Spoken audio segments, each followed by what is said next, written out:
this unit, what I'm looking at here, guys, is that we're going to kind of go through 8.1 through 8.1, 8.2, and 8.3 today, and talk about the different setup scenarios as far as the board problems are concerned.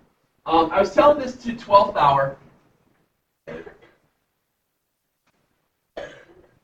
thought you were about to staple his sweat. Oh, that's good. One of the things I was talking to 12th hour about with these things is that I know you guys have this giant freak outness to a version of evilness of you're allergic to anything that deals with words. And unfortunately, in math, as you guys were growing up, you didn't get a lot of instruction on the correct ways of going about it. So we're going to change that and make sure that you enjoy this because, to be honest with you, these are the easiest word problems that you do the entire school year in this class. Did you guys all get a stapler?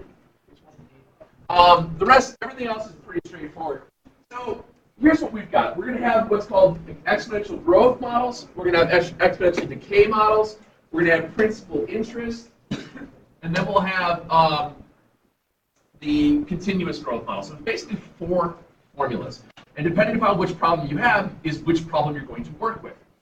A lot of times, the models and stuff that we're going to get are going to give you a formula right off the bat, and it winds up just being what's your initial amount, what's the rate, and what is it at a certain amount of time. Which means you're pressing buttons. Okay. So here's what we've got. The excuse me, exponential growth.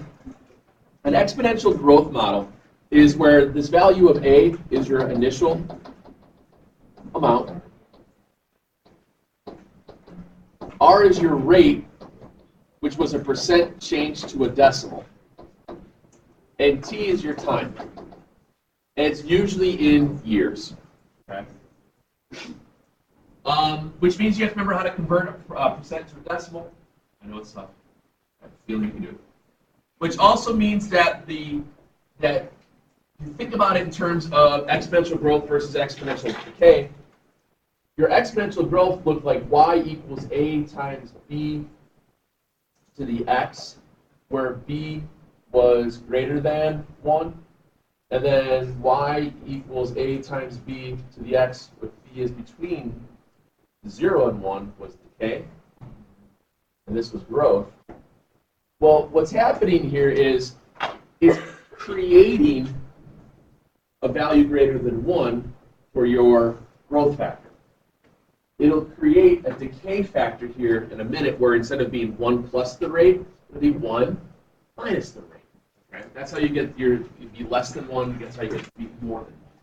It's a little bit different when we get to the continuous things, but it's, again, a lot of it is straightforward stuff. So if you look over real quick, and if you look at the one directly across from it where it talks about population, the problem right next to it talks about population. Winnemucca, Nevada. I don't know if I pronounced that right, but whatever. It tells you that the population can be modeled by the formula P 6191 times the quantity 1.04 times to the T, where T is the number of years since 1990. What, bless you, what was the population in 1990? Because that is your your initial amount. Also, if you know that 1990 is year 0, what's anything to the 0 power? 1. And what's 1 times 6191? Exactly. What's the percentage of growth every year? 4%. Very good. Because what you're doing here as you're going through this, you've got your, yep. Now this stands for 1 plus 0.04, so it means it's a 4% growth. That's all that is. See how easy this is? Kind of what it does. Exponential growth and decay problems are relatively simple. Now it says by what was the population in 1990? What percent of the population increase every year? Okay. Now one of the things it could ask you is, what's an estimate of the population in 20 years? What would you do? make t 20. Or if it says what was the estimated population in the year 1994. Exactly. Okay. That's the kind of the concept that you're working at with exponential growth style problems. Now, in theory, will this continually grow at 4% nonstop? It will continue. It will cap itself at some point in time. But for right now, we're not talking about what's called a logistic growth problem, which you'll talk about probably. Analogies where something grows at an increasing rate, then it slows itself down after too much. That's a logistic growth rate. We'll talk a little bit. Yeah, exactly. We actually have a problem about deer in about 2 weeks. What is the waning disease they get? Is that what it's called?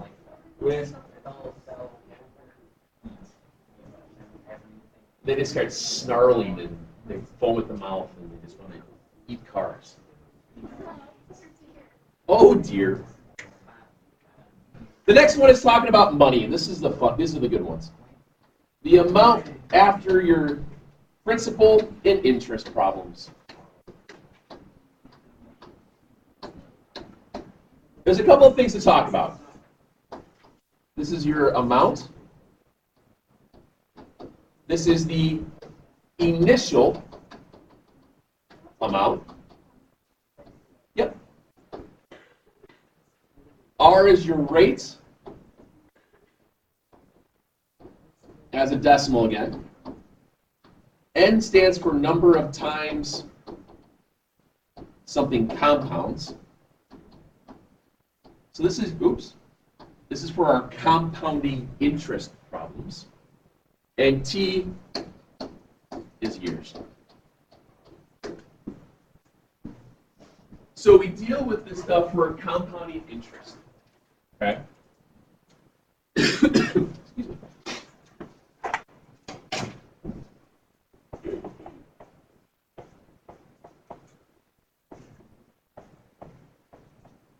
So this is your compound interest problem.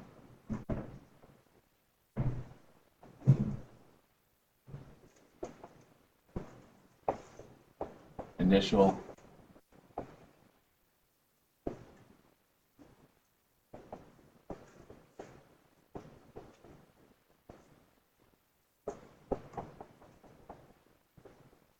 All right, so what this means by number of times compounding. Banks, they will compound interest at a specific amount of times. They may say it compounds annually. So if it compounds annually,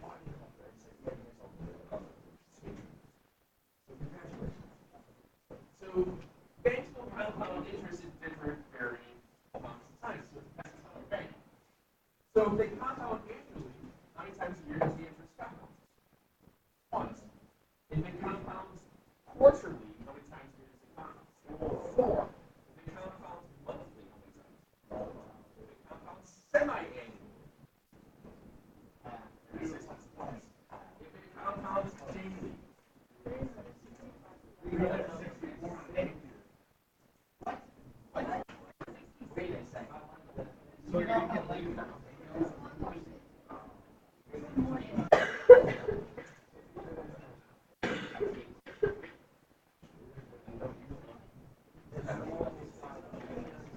So this whole idea of this compounding interest is kind of how it's just the amount of times it's going to compound in a given year. So these types of problems, again, work out to be beyond here.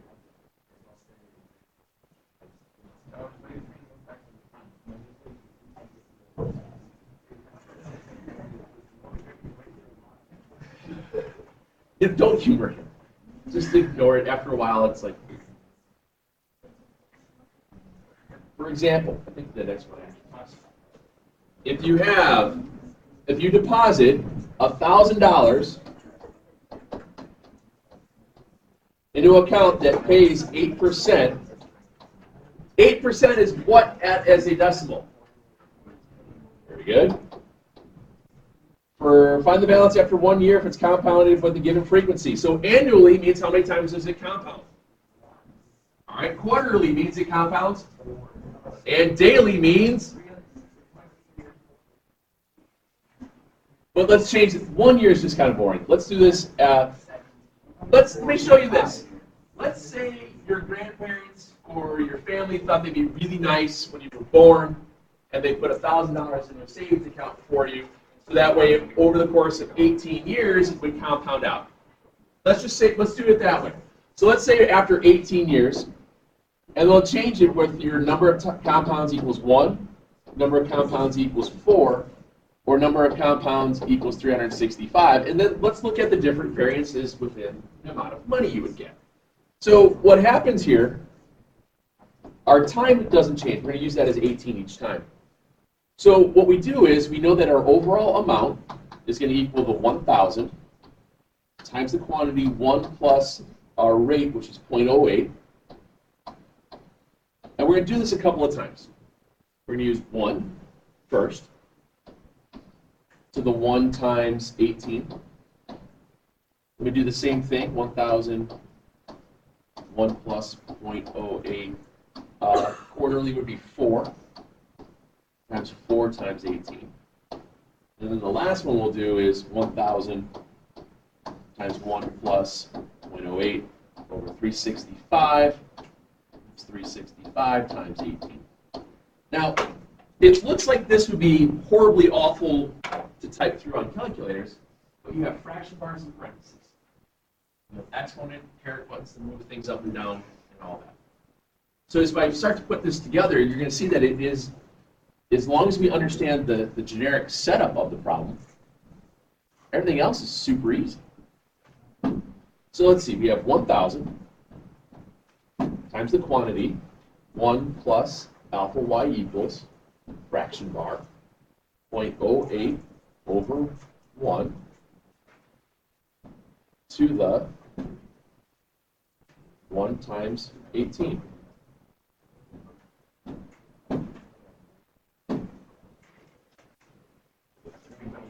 Oh, it should be 0.8. That's 80% interest. Hey, if you can get 80% interest, sign. Oops.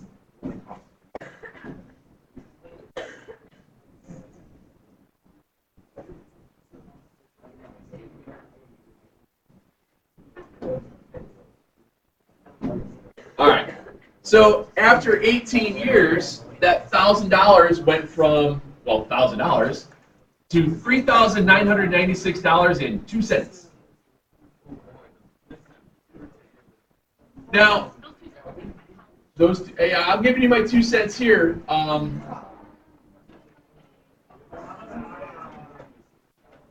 I would recommend, notice this is money, ladies and gentlemen.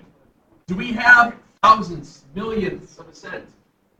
No! That's where Office Space comes into play. Have you seen the movie Office Space? Okay, you have a 3-day weekend coming up, ladies and gentlemen. You need to watch Office Space. The premise of the movie was that they were trying to rewriting banking software to take these truncated decimals, these fractions and fractions of a cent, and move them into a different account and try not to get caught. And that was the thing. So it's a great movie. Fantastic. Anyway, so here's your first one. Now, do you guys know how to do an overwrite on the calculator? No? All right. Go up to what you just typed in, hit enter. Okay. And change it to, change your 1s to 4s.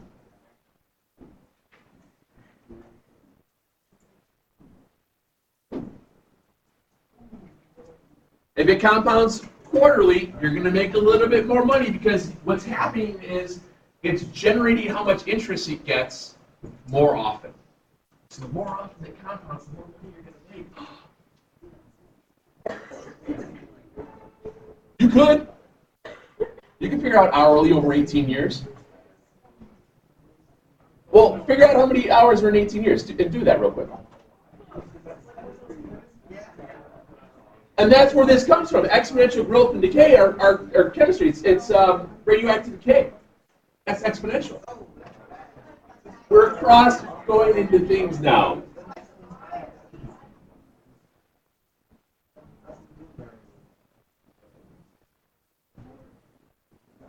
This one you might have to actually hit the button that says insert.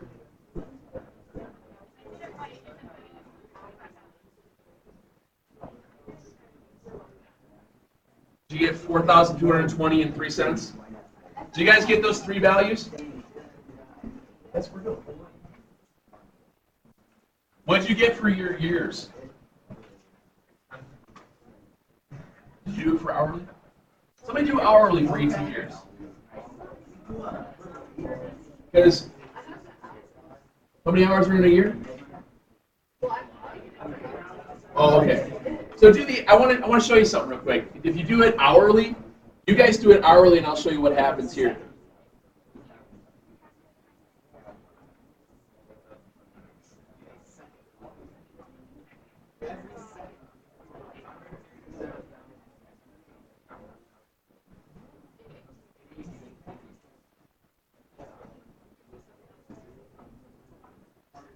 What'd you say it was? What was it? How much money did you make after it compounded that by hourly though?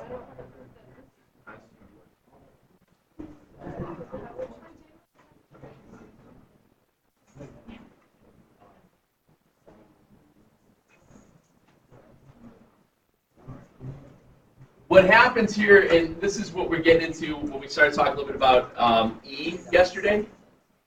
When you get to this value of E, E is when interest is compounded continuously. So the more times something compounds, the more it's approximating to the value of E. So when you type in hourly over 18 years, it's probably going to be within a couple of cents of this. Yeah, they're starting to. There's going to be a point at which it tails itself out because it approaches that value of E, and that's kind of what we get when we get to continuously compounding. Yes, ma'am. It's a little bit of it. What's that? What did you say about the hourly? Is the E? That's crazy, isn't it? Because of the approximation trend. It's close. Yeah, it's because it approaches that value. Look at me in math. All right.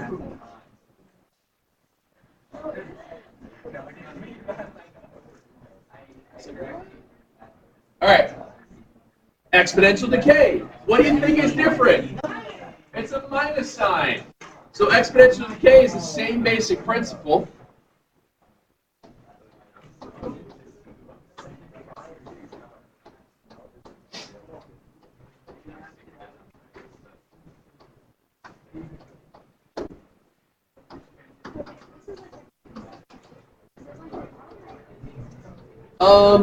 You might have to solve for an initial amount to get to something, but it's just working backwards, solving an equation. It's not that it's really overly complicated. So when you're talking about exponential decay, you never decide whether or not you're going to use, when you have to come up with your own here, whether or not you're going to use an exponential prob or an exponential decay style problem, is certain words. Decay usually comes up when they're talking about depreciation. Depreciation is the amount at which something that you purchase is worth after an amount of time. For example, one of the most depreciated things are vehicles. Cars are what you call a depreciating asset. Don't get me wrong, there are certain cars that do appreciate over time, special hot rods, muscle cars, and old cars like that. I'm sure, yeah, tractors, no, and you're right, there are certain things that appreciate over time.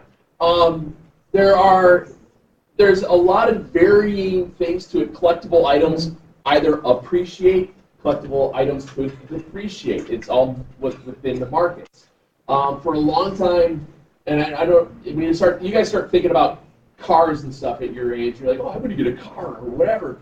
If you start thinking about certain vehicles over the course of time are worth more than other vehicles over a course of time. Certain cars, the moment you drive them off the lot, are worth half of what you just paid. Certain cars aren't.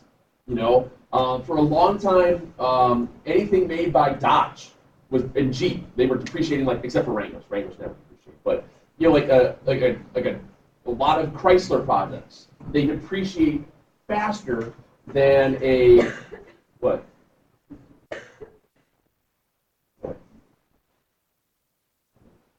They depreciate a lot faster than something like most trucks. Trucks don't depreciate as fast as certain cars do. It all depends upon what you're looking at. Hondas hold their value forever. Your Subarus, they hold their value forever. My wife had a long time ago, a few years ago, we had a TDI Jetta. It was a diesel Jetta. Those things last. They held their value for so long until Dieselgate, but I get that. That's a whole different story. But those cars, because of certain components that are in them, last forever. So you guys have diesels, right? So your trucks are probably worth as much as what they were 5-6 years ago. Well, you guys probably year, but besides. Yeah.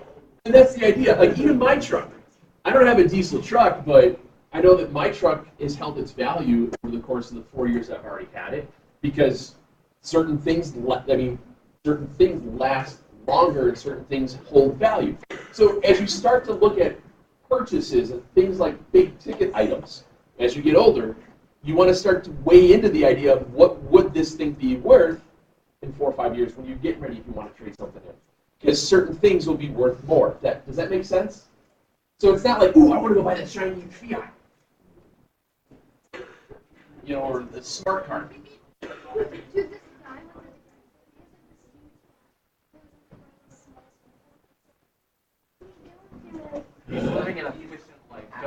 So you buy a new car for 24 grand. The value of the car decreases by about 16% a year.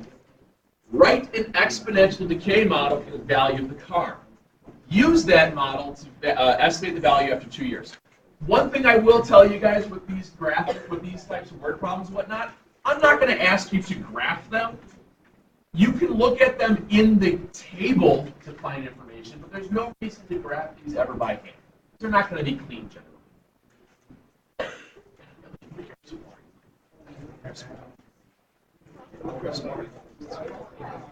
Just do that out in the hallway. Don't worry about it.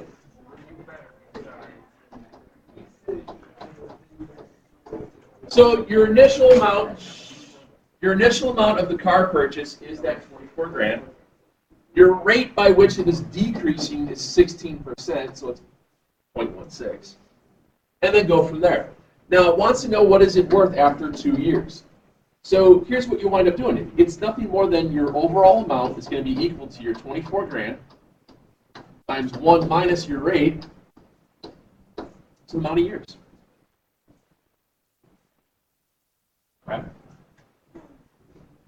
Now, if you wanted to see, when you put that in the calculator, it gives you your answer. What's it worth after 2 years? About 17,000, 17,001.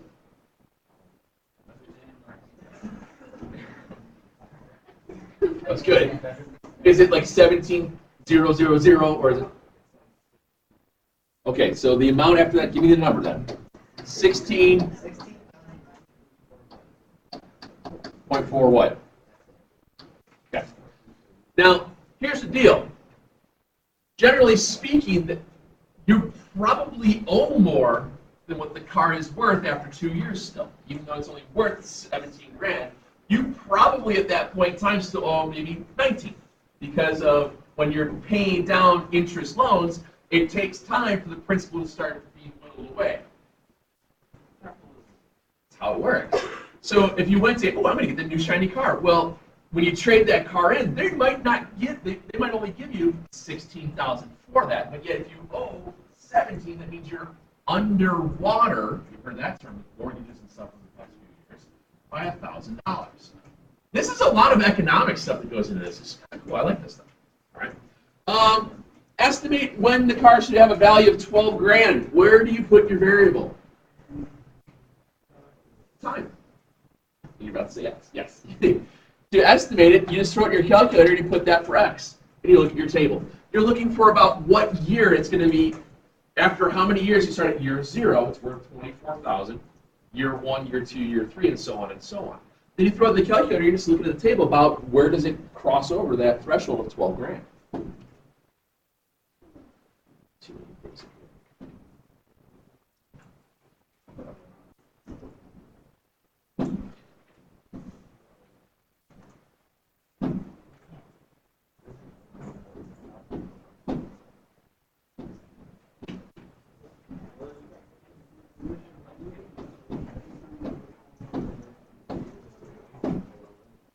So, I put, dang it, a 60% depreciation is pretty bad.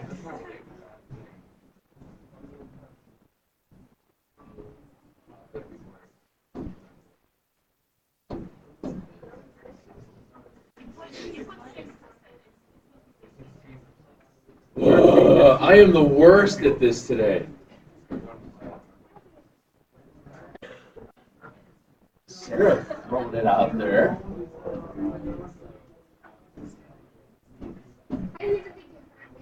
What? Joke. I would say about after 4 years, it was worth 12 grand. Okay? That's what you're looking at, Tina. That's the complexity for some of these problems. Not terrible, is it? Now, there will be times where you'll have cars that will depreciate over a amount of time, then start to appreciate then. Stereo system. This is really, because you guys go out and buy stereo systems pretty regularly. Right? So you're going to buy a banging stereo system for $780. So let's write out a formula that it decreases at 5%. Just write the formula.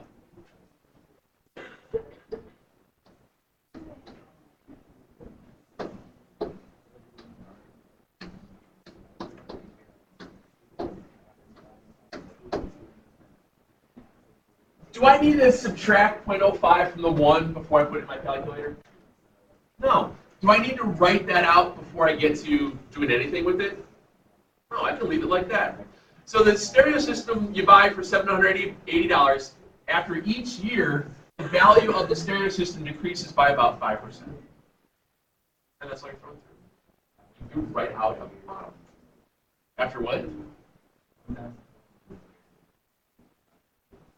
Wow.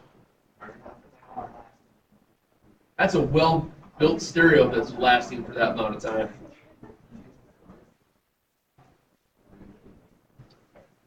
Now, the other weird one then comes into this last little bit of the E. This value of E, remember, is an approximation of 1 plus your rate to the n as n approaches positive infinity. An E value does this. So when you see something that has compounding continuously,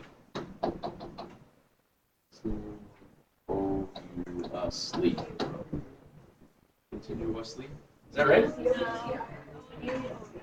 Really?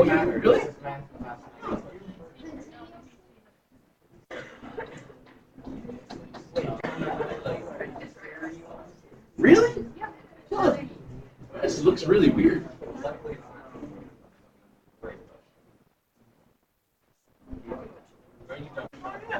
I shouldn't have doubted you. I'm sorry. Wow. Girls in the front row. I mean, next thing you know, I'm going to get it from them and everybody else. And you guys are going to start, well, you. The minute that you and Maggie start mouthing off me, I know I'm just going to go home. So what happens here is that you get this one. The amount is your PERT. It's PERT. Okay. Your PERT problems are for when your interest is compounding continuously. And the problem itself will tell you you're investing $500 compounding continuously at 6% for 10 years versus you're investing $500 compounding quarterly for 6 years. Very, very subtle differences, but the word continuously would be in it, which means you use that formula. Okay. This should not be working terribly bad. For example, backside, one above the one that has nothing. It says that you're depositing $1,000 in an account that pays 8% interest compounded continuously. How much do you have after a year? What do you do? 8,000 E 0.08 times 1. Oh, do you guys know where the E button is? I remind you where that is.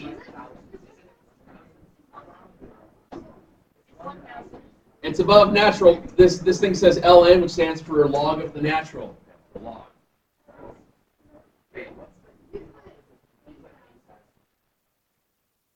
Always looking at it.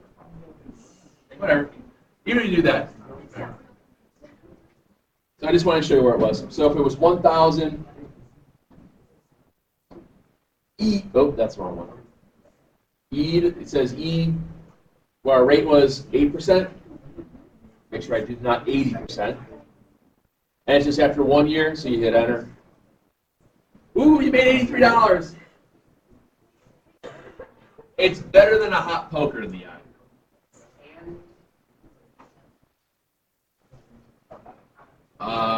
29 cents. Because they're not going to... Yeah, because you carry around so much change. Friday.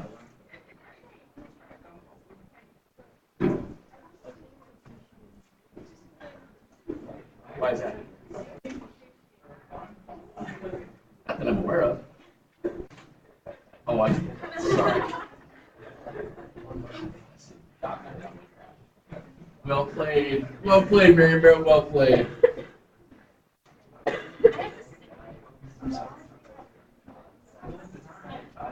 Questions? All right. Well, instead of having you guys open up 3 different PDF files, once again, I'm Mr. Nice Guy.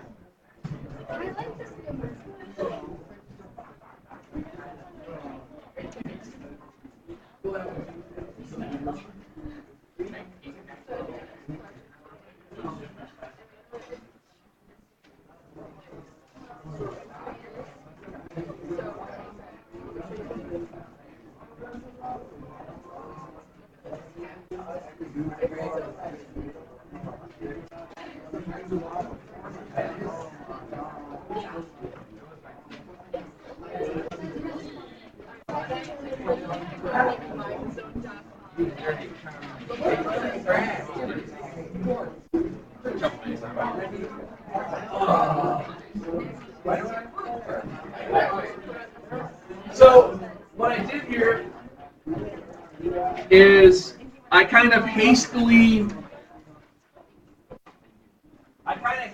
put together basically every problem that there was between 8.1 and 8.2 and 8.3 on one sheet. Yeah, but how fast is all this stuff? Pretty ridiculously quick. Why not? Disregard anything that on here it says graph the model. That usually means that the next problem is going to ask you to approximate when something occurs. So if it says graph, for example, on this first one, it says identify the initial amount growth factor in the annual percent increase, graph the function, estimate when the natural gas consumption was in 1955. Well, in 1955, that happened to be 15 years after 1940. So what are you looking for in your table? 15. That's what you're doing. You're not graphing this by hand because that's just stupid. Yeah.